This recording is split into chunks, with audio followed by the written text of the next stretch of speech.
So it's called The Breakdown: What to Ask, What to Know, and Why to Go.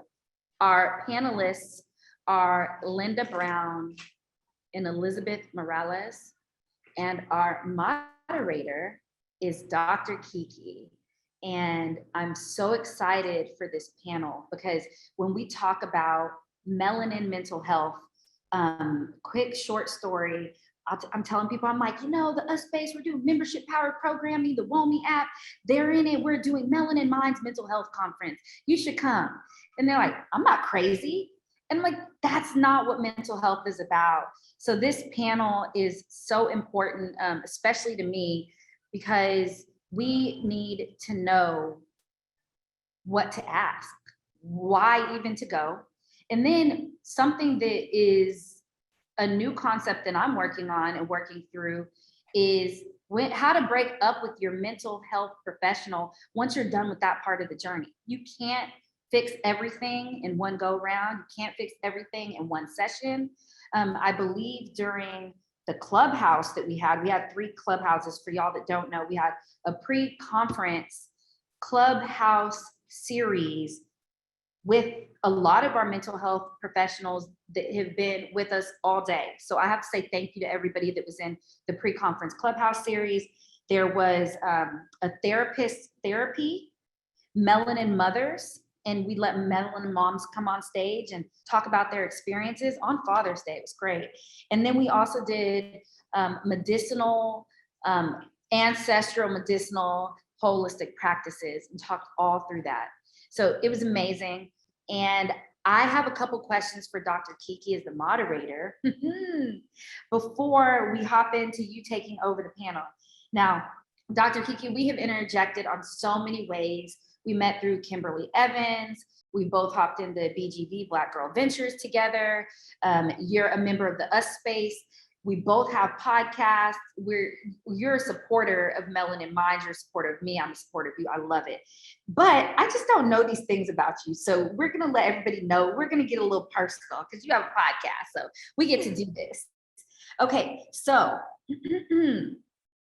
are you a morning person or a night person? Night person. A night person. I concur. Text or call? Text. Text messages, noted. Cake or pie? Girl, really though? I am sweet. It don't matter. Sweet. Okay. I'm cookies. Okay. Cereal first or milk first? Oh, that's, yeah. Did you just take my intro? Yeah. Cereal first. Cereal first? Yeah. Okay. Would you rather wash dishes for the rest of your life or fold clothes for the rest of your life? Fold clothes. Okay. I love it. I would rather wash dishes. So my question to you as the moderator, because this panel actually came about in inspiration from us having a conversation, Mel and I having a conversation about like why exactly we're doing this conference. And secondly, it came about because I was like, I know a woman that has a whole podcast, a doctor that has a whole podcast she just launched, and it's all about a doctor's mental health. And I was like, she'd be perfect to lead this panel because you just have this insight that's going on. So what made you start your podcast in the first place? That's a loaded question. I'm gonna do it in like, the 60-second pitch that we've learned. Yep. First, I just want to say we are so in sync because these are some of the questions I was going to ask in my lightning round. So I'm like, I have to change in my head now. But no, what made me start it was because of my own battle with mental health. Like, a little bit about my story. I got hit by a car riding my bike 2 days before medical school started. And I went straight through because what was invisible to the naked eye, it didn't matter. And for me, it was always, you're strong, you can do this, push through.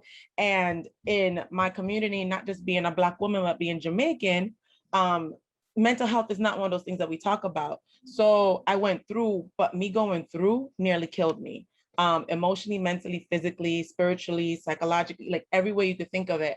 And when I thought I was the only one, and when I actually almost gave up, it was like I started opening my mouth and realizing that I'm not the only one.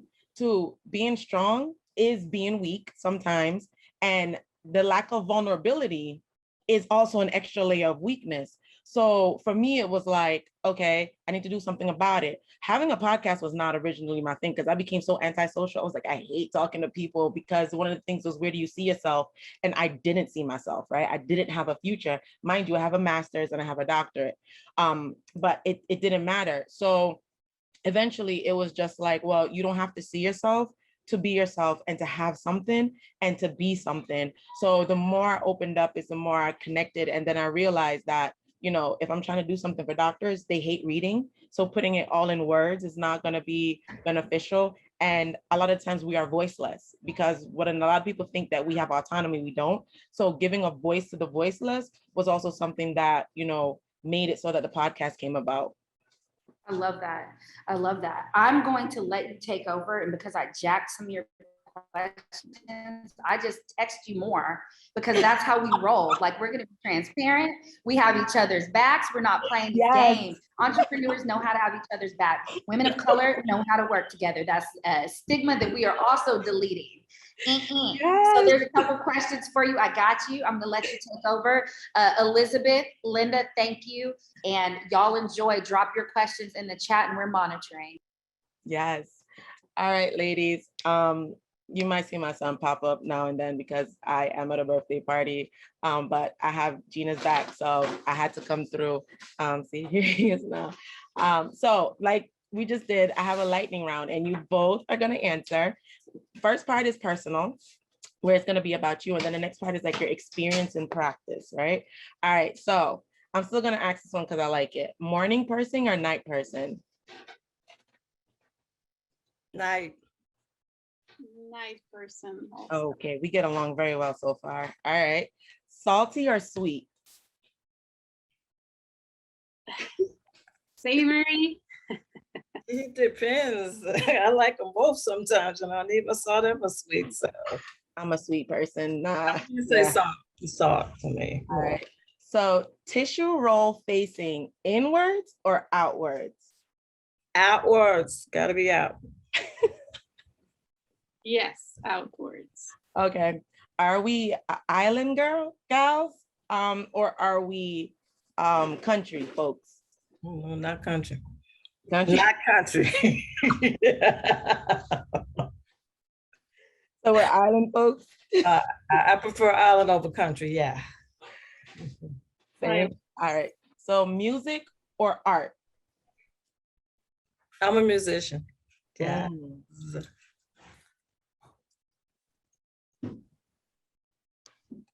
What about you? Music. Music. All right. So last one in the personal. Game night or movie night? Movie. No good at games. It depends on the type of day. I think the type of energy. I could go for either. Okay. All right. So now these are about your experiences in practice. Which mental health condition has been the most prevalent that you have seen, especially in the past year? Anxiety or depression? Oh. I really have not been practicing this year. I just got my license. I've been in the field forever though. And I can say the last year that I've interacted with people, it's been more, it's been a mixture of both actually, but I would say, I'm gonna go with the mixture, to be honest. It's been a mixture, really.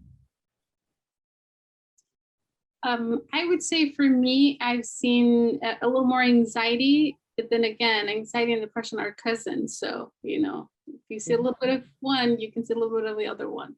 Yep. Which is the biggest hindrance you see in people, fear or pride?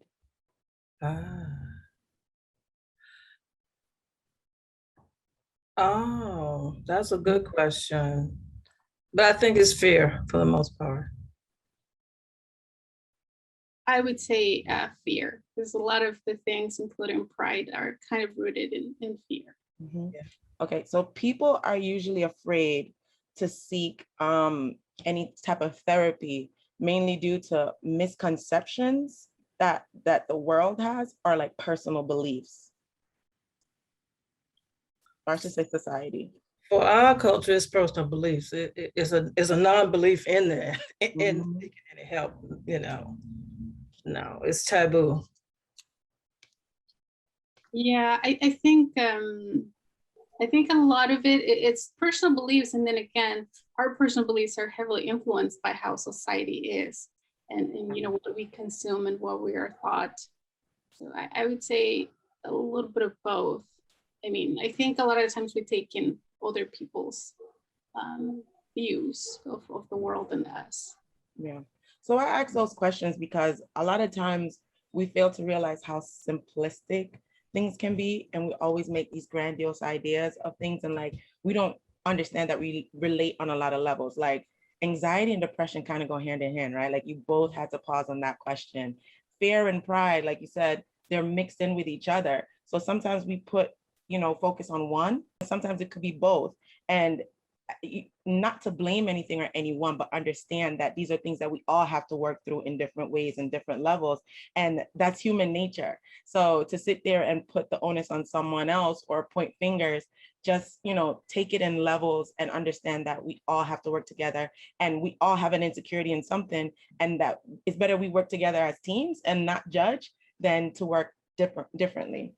All right. So now I'm going to get into some of the conversation. So usually for me, when I'm talking to patients, they're usually like, well, doc, I don't need therapy, or I don't need this, or I don't need that. And my response is usually, well, if you're, Black or marginalized living in America, if you are a woman living in America, if you're part of the LGBT community, if you are a parent, if you are a mixed relationship, there's something in there that causes you to need therapy. And then I always get pushback. But what are some common signs and uncommon signs that people would need therapy? You named a lot. I mean, it really is if you're living, if you're existing and you have, any issue, if you will, that comes up that you're just stuck in or you can't seem to, you're not moving forward, it's keeping you at a stalemate, if you will. That's a door for you to go in and have a conversation with somebody. And why not? And most of us go to our friends, and that's, you can share, but how's a friend going to really help you? Are they trained? Are they, do they even know how to help you? So to me, it opens the door. If you're living, especially in America right now, and you are color for real, there's a door open for you to get some help. I think, yeah, it's, for people of color, especially with all these oppressive systems, and also, just discovering ourselves and looking into our life and what it means, um, and also that thriving stance of us as humans. Like, we can, there's a space for us to also look beyond when we are kind of stuck in a place. So I think therapy is whenever you want it, whenever you need it, like it's there for you when you want to access it. Okay. So leading up to that, what are some of the steps that I would personally need to take if I was to come to each one of you individually and say, well, I'm seeking therapy? Well, for me, one of the things, I actually have a worksheet that I use to, or, kind of a brief survey, if you will, to find out what it is that, or where you are. So I want you to give me that information even before we meet, so that, again, it gives me some idea as to where you are and what you're seeking. And I'd like to talk about two terms that I think we haven't. We've talked a lot about the term therapy, but we haven't mentioned counseling a lot. And there's a slight difference in counseling and therapy. Therapy is this long process, or it's an ongoing thing, versus counseling, which is rather short term, if you will. So some people might just need counseling for, and of course, coaching. And coaching is a forward movement. And I'm a certified life coach as well. So, and it's a major difference in coaching and counseling. Okay. Counseling and therapy is about past. It's about stuff that you're stuck in and you're not able to move forward. Coaching is forward movement. Where do you want to go with your life? So again, for me, it's a small worksheet that I ask people to. And then also, be willing to ask questions before you even get involved with people, what their specializations are, how long is it going to be before I get an appointment, the fees and all of that. Be well informed as to what it's going to look like for you to be in this therapeutic process. Yeah. So that was actually my next question. So what are the layers of therapy that you can get? You already mentioned some. So there's therapy, there's counseling, and there's coaching. But even in therapy, I'll add a layer to that. People don't understand the difference between a psychologist and a psychiatrist. So there are a huge difference between the two. So the psychiatrist is one that can prescribe medication, Right. but they also do talk. A lot of people think that once they have to see a psychiatrist, then it's nothing but the medication. Some psychiatrists will rather talk to you and they will just be able to write a medication for you, while the psychologist, they do some talking and some have taken the steps to be able to write medication.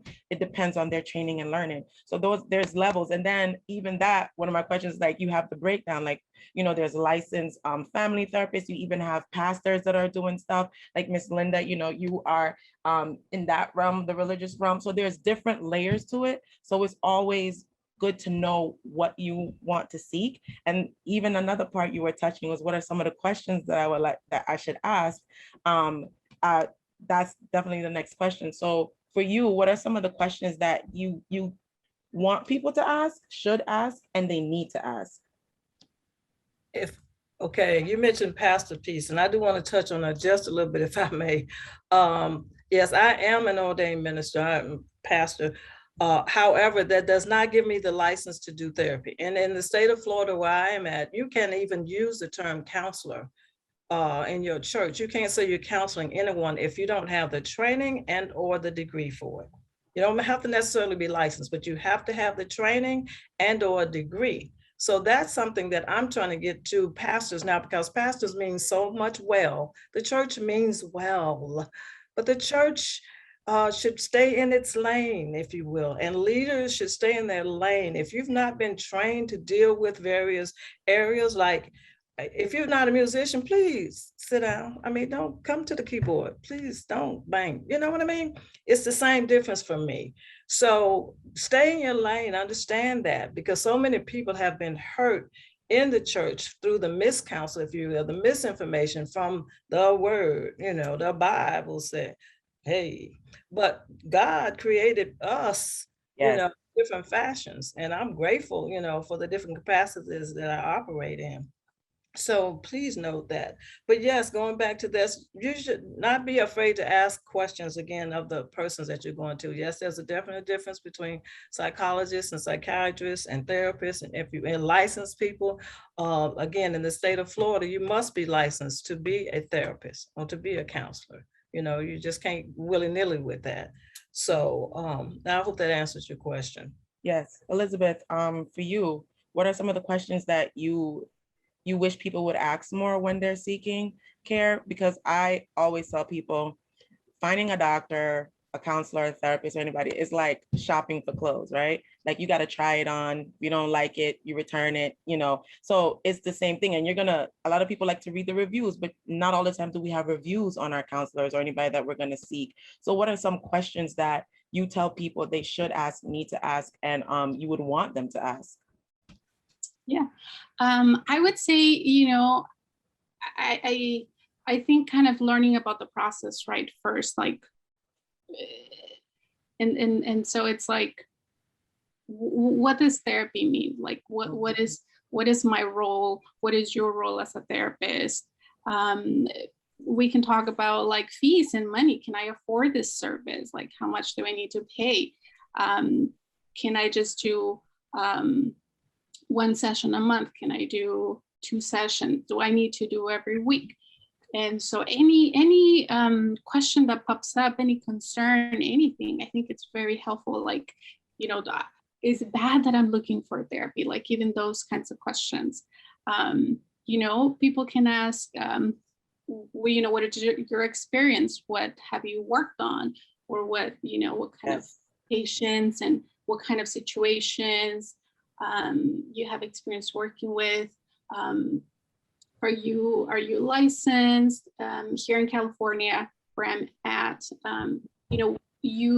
once you finish your degree, you are under the license of somebody that has been licensed for over 2 years. And so you can still practice under their license and supervision. And then after you take this test and accumulate 3,000 hours and you pass it, you can become licensed. And so there's a difference, right? That when you're licensed, you're good here in California. And you can have consultations with other therapists when, we have questions. So, what kind of situations, what kind of issues, challenges, how much experience you have, how much is it?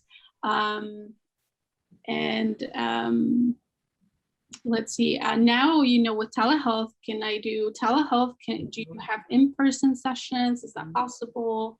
My situation is appropriate for telehealth, or do I need to see somebody in person? And so I think kind of knowing, really sharing what you're looking for. Like, I'm looking for Exactly. X, Y, and Z.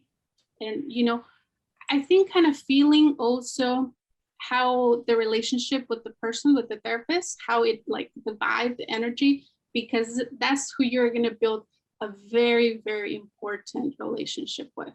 Mhm. And so this is like a very, very precious relationship, that, because you're going to open up all these things.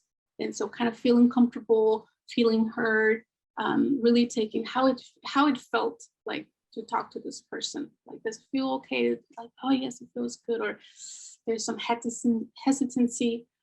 So be mindful about that too when you're meeting somebody. Yeah, you both brought up a lot, especially when it comes on to why you're going. Start with your why. What is it that, what I like to think about is like, what is it that why are you seeking it? And what is it that you want in the end to achieve? To me, you should always go in to any relationship with an idea of what you want to gain from it. So it's the same thing with the therapist. What is it that you want them to do for you? How do you want them to do it? And how do you plan to implement those changes within yourself and through the help of that person? And then also, when you were talking about even payments, a lot of people don't understand, like, there are options out there. If your insurance doesn't cover it, try to talk to them. Some therapists do sliding scales. Some therapists are willing to even start you off, and you sign a contract or a method in which you may not pay now, but then you can pay later. It's not easy necessarily finding these therapists or counselors or coaches, but they're out there. And then understanding the difference. Insurances will cover, at least for my state, they won't cover coaches, but they'll cover counselors, therapists, psychiatrists. So knowing what your insurance covers and even like going to them and asking them for it, sometimes when you call, you'll get more than just assuming that you won't get. So these are some of the things that you ladies covered, you both covered, and I really appreciate that. So when it comes on to just the types of care that people are given, there's CBT, there's, electroconversion therapy. What are the modalities that you both use so that you can provide care for the clients that seek you out? Well, my main, I love CBT. I really do. I also love REBT too, rational emotive behavior therapy. And then there's MI, motivational interviewing. There's so many out there. Really, I listen to the individual to kind of see where they are, what's best suited for the what they're going through at that time, So that's me. Though, again, those are my go-tos. However, if I need to adjust to help a person, then that's because, we had to learn them all. And Yeah. then you're creating so many. But those are I love CBT. I believe as you think you are. I think for me, I do a lot of trauma-informed care. And that means, basically to what happened to you versus what's wrong with you kind of thing. And so, so using trauma-informed care, I'm also, I really like the attachment that relationship that is built with patient and therapist, and how at times a lot of the things that the patient is kind of dealing with show up in the room with how we are with the therapist. And so kind of using those two. And I mean, I'm a queer affirmative therapist. And so understanding that gender expansive, sexual orientation expansive, sex expansive, like that's all normal, and that there is a space for you to talk about gender identity and all these things that one is grappling with. I do, and other, again, like, you know, we had to learn them all, and, you know, you pick what speaks to you. And so I'm very comfortable with narrative therapy, you know, just kind of finding your story and making footnotes in some of those paragraphs or chapters of your life. You know, psychodynamic, gestalt, depth psychology, you know, kind of these unconscious meaning at times of these things that play out. So I'm familiar with a lot of approaches, and like I think it's also really important, you know, like what the patient is coming in, and okay, well, if I have something, I can let them know, hey, you know, I think this kind of orientation or this kind of approach, this is how I would help you, and see how they, you know, they feel about it. Yeah, that's very good. We do have a question stating, how helpful is personality diagnosis in serving BIPOC clients?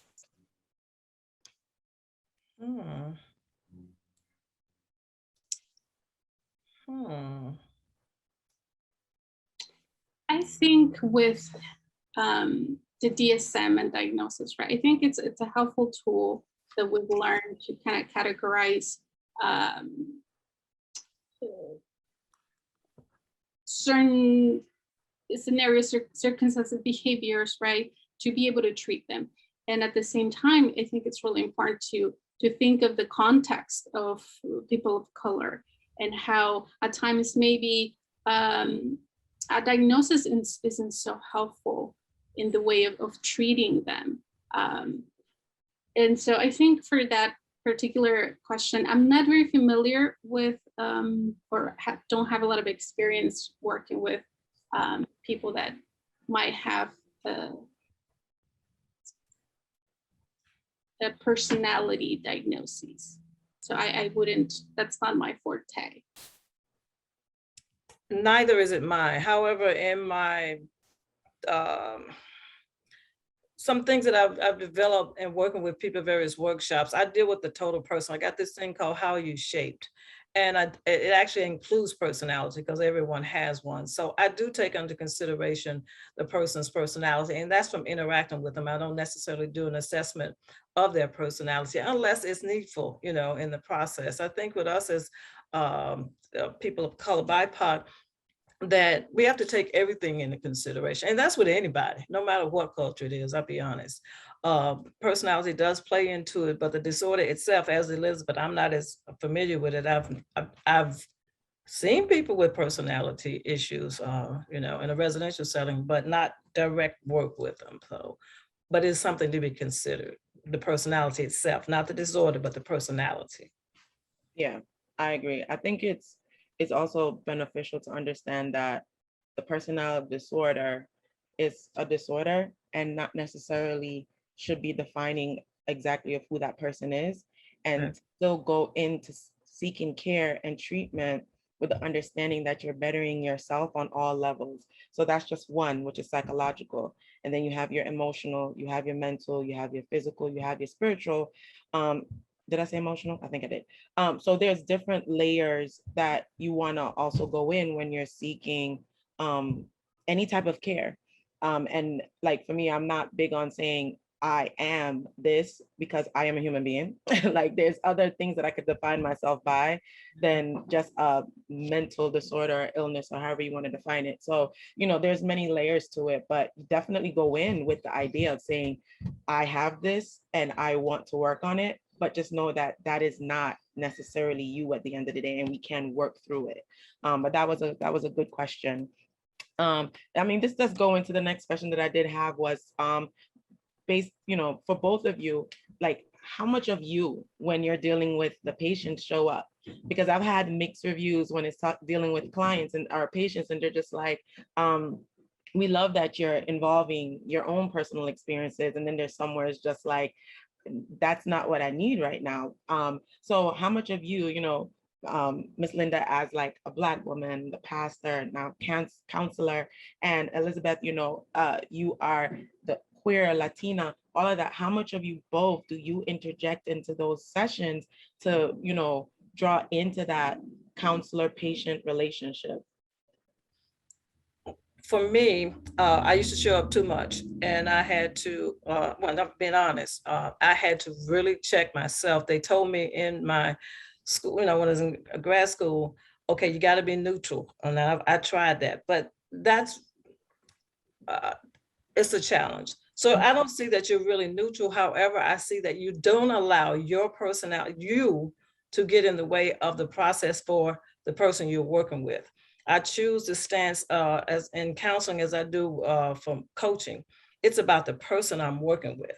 It's about them. It's not about me. So yes, I might have various mindsets of what I will ask for permission to make any suggestions to a person because I believe that's just important. I will not interject who I am or what I think, if you will. Now, if you ask me what I think, that's a difference.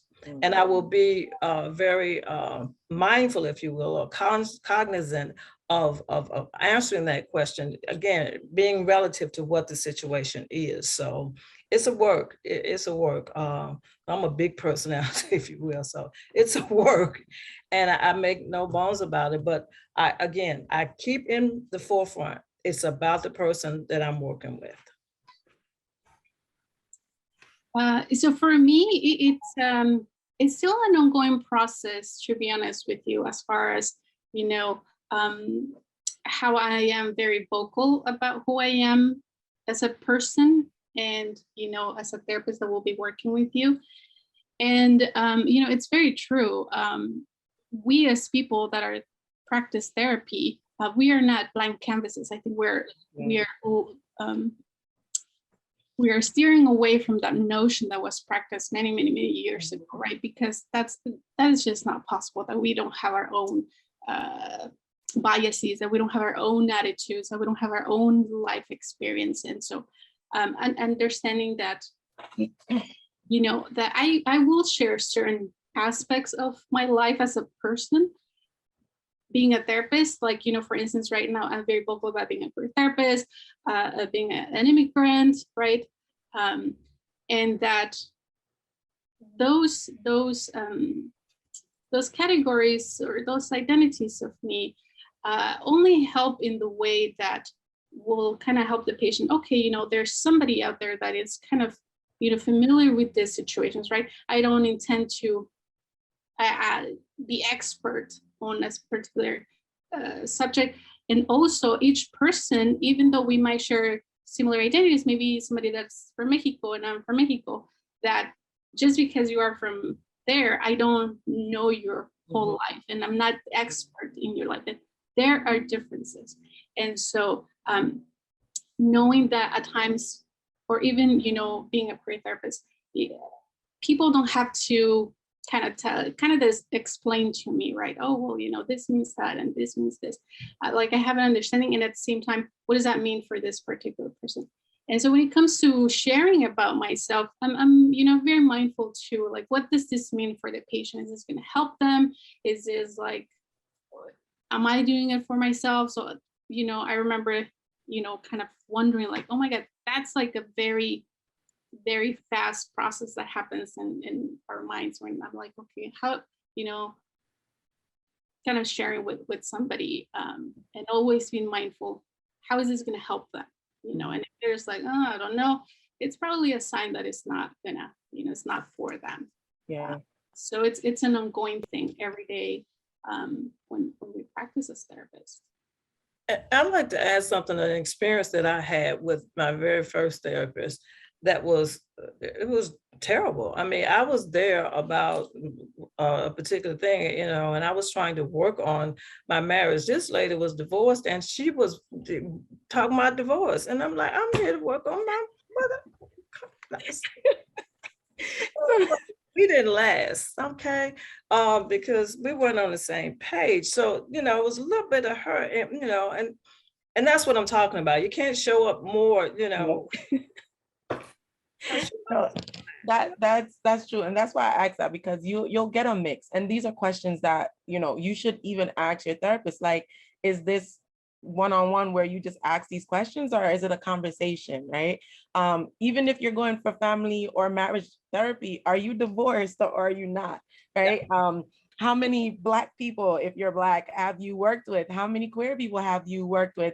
You know, these are questions that you can ask. Like, you shouldn't be afraid. So, you know, these questions lead to something where we sometimes get caught up in being afraid of asking for what we want, and we think that we'll get it without asking. But for me, I just know a closed mouth never gets fed. And to get what you want, especially if you have to pay for it out of pocket, you might as well do the research and get that information.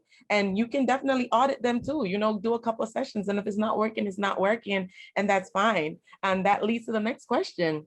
If you've been with someone for a while, a therapist, how do you successfully break up or like cancel their services? Like, what are some of the steps that you both recommend that people do? Is it just cut and dry, like, you know, just cut them off, just don't go back? Or do you say write them a letter or email? Like, what are some of the things that I'm supposed to do? I'll let Elizabeth go first on this one. All right. Well, I think, and even, you know, going back a little bit to our previous topic, like, if there is anything that's happening that you're feeling uncomfortable, or you didn't like what the therapist said, or, you know, anything, you know, I would really encourage the person to bring it up and say, hey, you know, like, this happened last week, or, you know, it just made me feel like this, or it made me think of this. Like, really bring it up, because again, right, in the session, it's a space to, because if that's happening, I wonder how much is happening in their own life, right? Exactly. And so really bring it up. You know, I really encourage them to, any questions or feeling any kind of comfortable, bring it up, you know, talk to them, right? And so when it comes to ending, I think, again, it's another part of the process where you're kind of not breaking up, but like, ending this relationship, right? This relationship that is very meaningful, and, you know, hopefully it was safe and not like Miss Linda's experience first time, where, you know, we would really want to take a little more time to process, you know, what their experience has been, and, you know, what it meant for them, and the work that they've done for themselves, and how, you know, they would like to move forward, to kind of close this chapter, right? This ritual that was part of their life. And so if possible, you know, when you start to feel like, you know, I think like I'm feeling, you know, where I want to be, I'm feeling good, I think I'm reaching my goals, yes, bring it up, say and talk to them and say, hey, you know, I'm thinking like, you know, maybe I can stop coming. And, you know, different therapists have different options. And it could be, you know, if you were doing weekly, maybe you can look to like twice a month, and then, you know, do that for like a couple months, and then maybe once a month, and then, you know, but we really would like to also have a time to process the ending, because again, sometimes these endings will influence our future relationships and how we end older relationships. So It's true. yeah, taking the time. I guess I'm struggling with the breakup. I mean, if you got to break up with the therapist, that means, you know what I mean? And a ethical therapist, one that's actually doing the work. Because I know psychotherapy, again, can be a long process. It's designed to be a process, if you will, again, versus counseling is a short-term type thing. And it's room for both. There's room for, so as a therapist or as a counselor, I would look at the situation I'm in, because I'm not going to drag you out for the sake of I need them 10 payments, you know, and we're living off of it. This is a part of our livelihood, yes, but not at your expense. Mm-hmm. So if I'm really doing my job and doing it ethically and doing it professionally and doing it with integrity, then I hope you won't ever have to break up with me, because it's going to be a mutual understanding, and we're going to have gotten to the point, because again, at the beginning, you're going to tell me what it is you're looking for, and we're going to work toward that. If it's not working, or if it hasn't worked, or if it's done, we need to let it go and allow the person to grow and develop and move on with their lives. And that's what I love, the fact that I'm both. I'm a coach, a life coach, and I'm a counselor. And I don't do both now with one person. I won't do that. But I love my coaching because, I want you to move forward with your life. But because I'm a counselor, because I'm a licensed, I can tell when you need something to do that's stopping, you need some help with your past. And then I can make that referral for you. So you can go deal with that, and then come back should you choose to keep moving forward. So that's my answer to that question.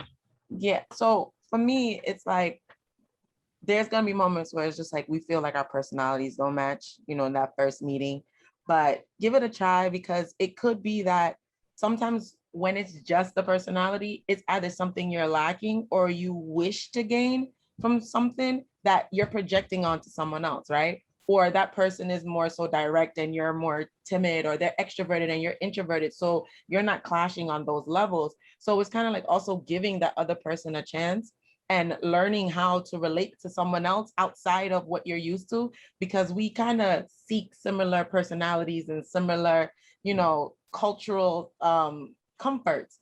So if it's someone that's different from you, then give them a chance. But if they're just outright not good enough for you, or what you perceive as good enough, what would be the steps to do if I do need to just be like, all right, I am done with you. This is not working. I have given you 2-3 weeks to work with me, or 2-3 sessions. Like, what are the steps that people should take? Like, I know for me, it would be like, I would talk to them and say, I don't think this is a good fit, X, Y, and Z, because also people got to understand coaching is something different than how you pay for counseling and therapy. Like I said, counseling and therapy, you get the insurance. So you kind of can just stop and like let them know, of course, so they don't keep calling you or reaching out for you. You probably could send an email, but your coach, you've literally signed up and paid for a certain amount of sessions, and you probably should understand the contract that you're reading, that you signed, and how to do that. But if they have to break up, like, what are some of the steps that they can take to do it right? Again, I'm an ethical person, and really, even if you sign up with me for 10 sessions and you decide as a counselor, we've got these many sessions, and again, in the second session, it's something that's not gelling. Well, again, if I'm paying attention, I should see that too. I should sense that, feel that, and hope that you would share that. But according to our ethics, you are allowed to leave. You are supposed to communicate that it's not working for you, and you would like to have a different person, or you're done. You can actually communicate that with the person. Now, if the person has been in a sense that you don't feel like you can communicate with me, like me and my first therapist, I just didn't go back. But I mean, and you can choose to do that. But again, you're in a relationship that you're deciding is not working for you. So have the conversation. I think it's so appropriate to have that conversation.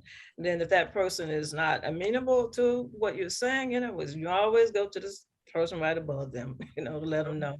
It's not working, I'm just saying. Elizabeth? I think like if like for me, I would kind of extend that, like, hey, let's kind of set up another session. You can tell me, and then maybe, if that's what they're really on, like, okay, we can end, and that's it. And again, right, every person they're has the right to do what they're gonna do, right?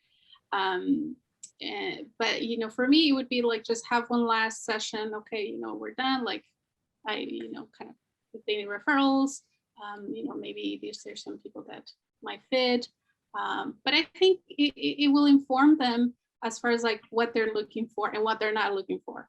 And so I think, yeah, you know, if they give me a chance to have one last session, good. If they're like, no, like I'm done, and it's like, okay, you know, that's also fine. So, Yeah.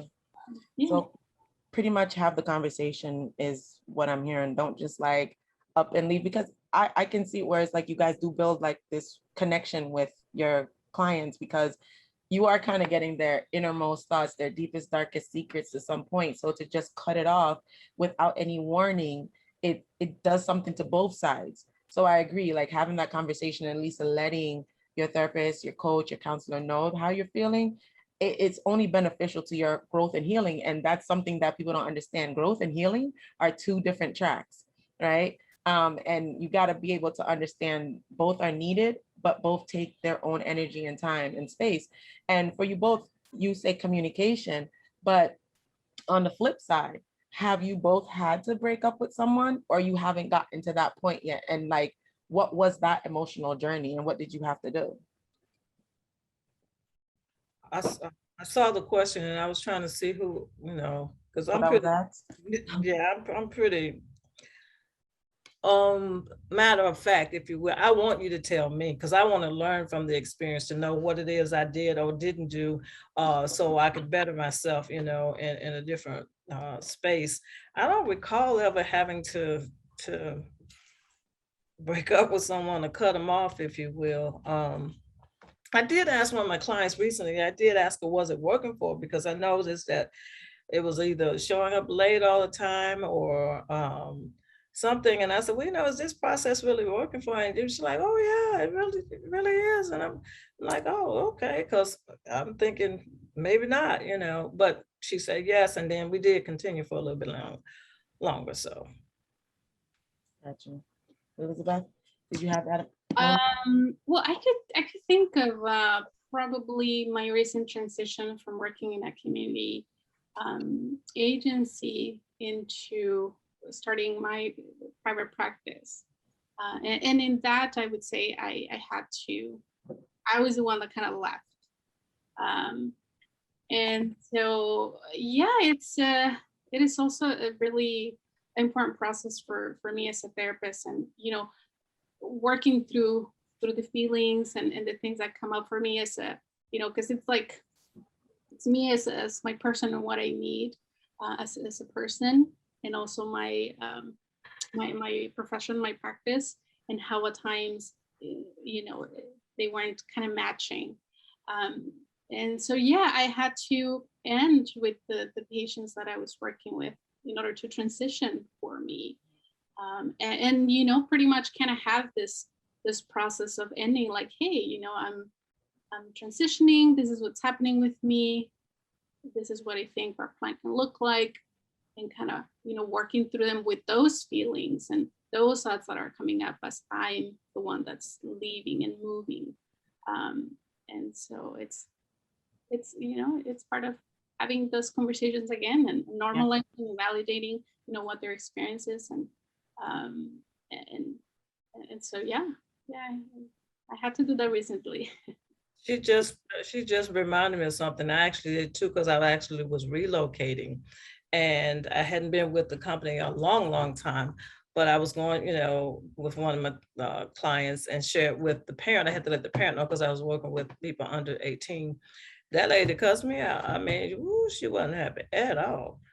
And I'm like, oh, okay, man, but you know, I'm moving. I mean, Yeah. it's a tough thing for me too, you know, and it was a hard thing. It was one of the worst times of my life at that.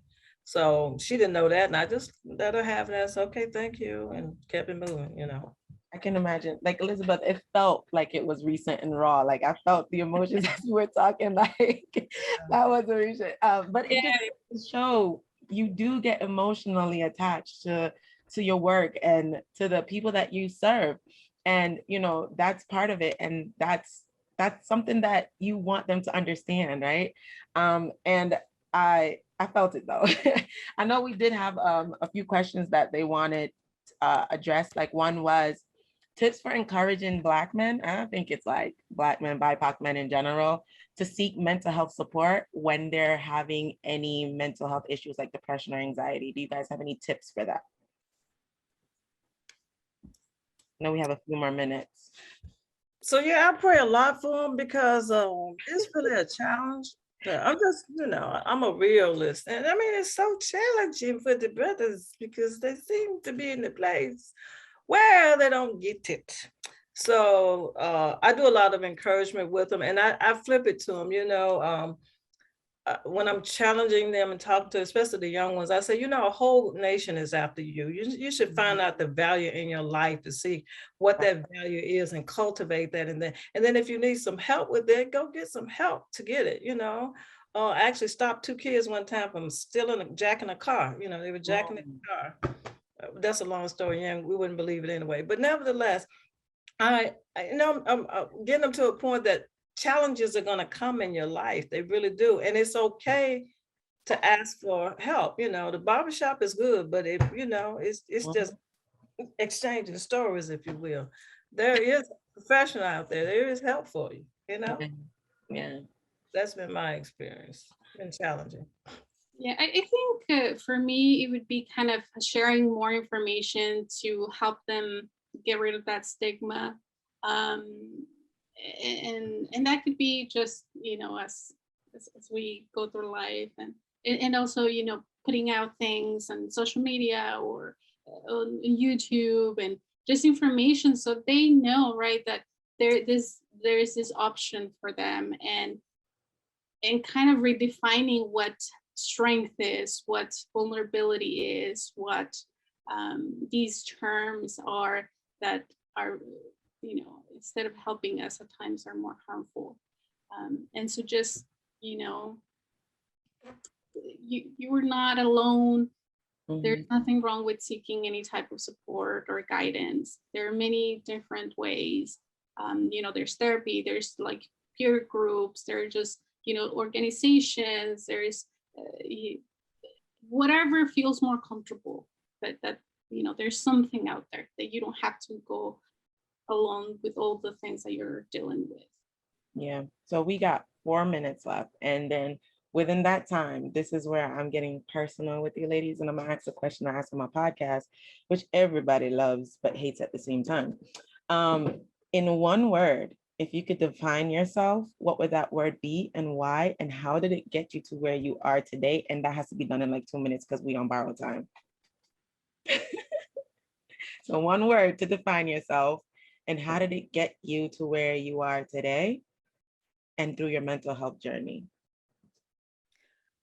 Wound, which means that I can receive, nurture, and bring forth life. Amen. And it has put me in a place of living versus just existing.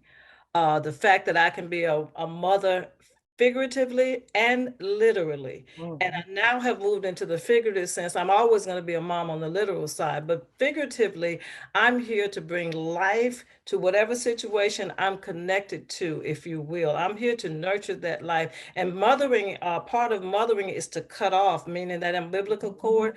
So you literally nurture that life, but you actually cut off and send that thing or that person into the life that they were designed for. So that's who I am. Amen. Amen. All right. Elizabeth? One word. Yep. Well, I think I'm going to go with the first word that popped up, and that's compassionate. And compassionate for myself. And that starts with me being compassionate for my own journey, for my own situations, my own healing, my own thriving with it. Because that, that has carried me to where I'm at today, understanding that that it's okay to be where I'm at today, and that acknowledging that feeling, that state, and to kind of, okay, what can I do? Can I sit like this for, what do I need? And so just being very compassionate with myself has led me to be where I'm at, and showing or expressing that with the people that I live and the people that I work with. And I think that I would say that for myself. Yeah. Well, you both gave good answers. I've been living by like permission, compassion, and grace, like giving myself permission to rest and be okay with resting and shutting the world out. Compassion and grace, and just forgiving myself first, and then forgiving others, and leaving them up to God in time. And just being that nurturer, learning. I'm sensitivity and training with my own son, so I agree. So you both have been great and wonderful. I thank you both for today and the conversations and being candid and open and raw.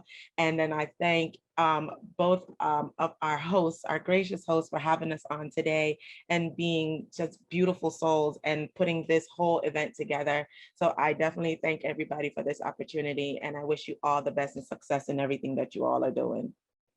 Thank you so much, Dr. Kiki, Elizabeth, Linda. Elizabeth, you almost got me. You almost got me. I appreciate all of y'all's transparency, like throughout the conference, the realness that we're bringing.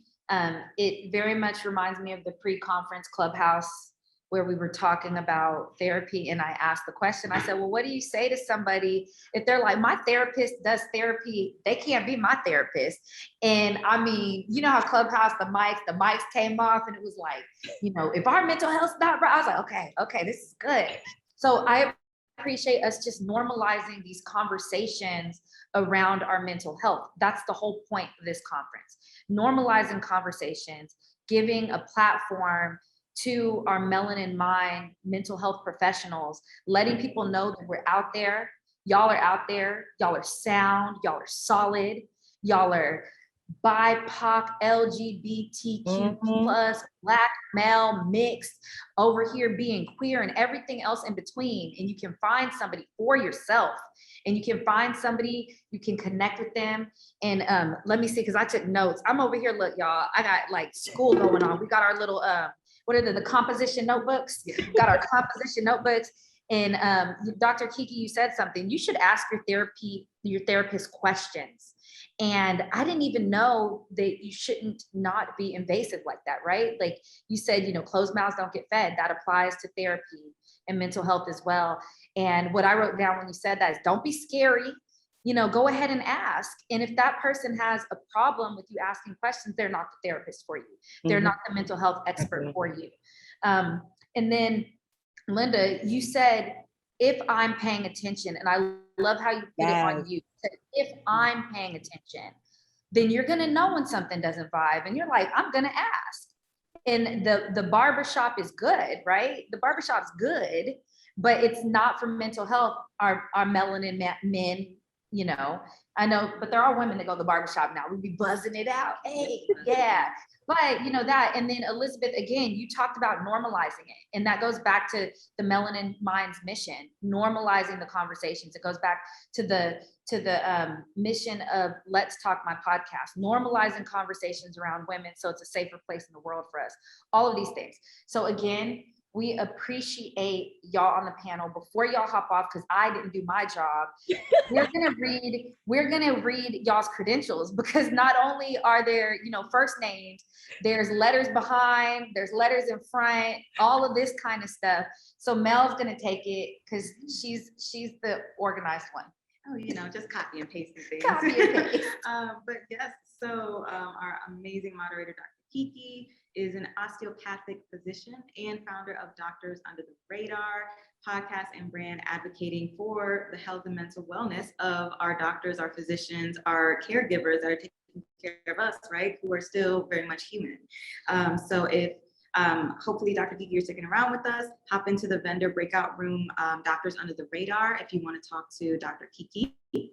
And then Elizabeth Gonzalez Morales, we actually saw Denise earlier, from the founder of TOC Therapy. So Elizabeth is a part of that practice as well. So if you want to chat with Elizabeth, ask any follow-up questions, hop into the vendor breakout room that says TOC Therapy. And then Miss Linda, okay, we got 4 lines from Miss Linda. Y'all. Okay. Certified life coach, licensed mental health counselor, ordained minister, and founder of Fully Unleashing Coaching and Counseling. Okay.